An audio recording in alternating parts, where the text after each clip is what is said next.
എനിക്ക് തോന്നുന്നു ഇപ്പൊ ഏറ്റവും കൂടുതൽ വൈറലായിട്ടുള്ള ഒരു പാട്ടുണ്ട്. ഏതാണ് ആ പാട്ട്?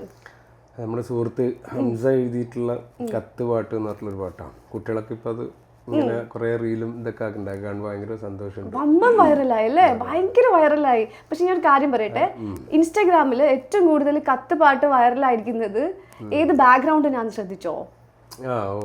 കുറെ ഫുഡ്, അതായത് നമ്മുടെ ഈ ഫ്രൂട്ട്സ് ഇങ്ങനെ അരിഞ്ഞിടുന്നതിനാണ് ഈ പാട്ട് ഇങ്ങനെ പോകുന്നത്. അതെങ്ങനെ അങ്ങനെ കണക്ട് ആയെന്ന് ചിന്തിച്ചോ? അല്ല, അത് അങ്ങനെയാണ്. നമ്മളൊരു ആർട്ട് ആളുകളിലേക്ക് കൊടുക്കുമ്പം ഇത് ഏത് തരത്തിലാണ് അവരെ കണക്ട് ചെയ്യാന്നുള്ള നമുക്കൊന്നും പറയാൻ പറ്റില്ല. ഇപ്പം നമ്മൾ കത്തുപാട്ട് എന്നൊക്കെ ആ ടൈറ്റിൽ ഒരാൾ കേൾക്കുമ്പോൾ എനിക്ക് പഴയ എസ് എ ജമീൽ ഖാൻ്റെ ഒക്കെ പാട്ട് പോലത്തെ ഒരു കത്തുപാട്ടായിരിക്കും. പക്ഷെ ഇതല്ല, ടൈറ്റിലേ അത് കത്ത് ഉള്ളൂ. ബാക്കി അതിൻ്റെ സൗണ്ടിങ്സും അതിൻ്റെ ലിറിക് വോയിസ് എല്ലാം ഒരു പഴയ നൊസ്റ്റാൾജിക് ലൈഫിലേക്ക് ആളുകളെ കൂട്ടിക്കൊണ്ടു പോകുന്ന തരത്തിലൊരു സാധനമാണ്.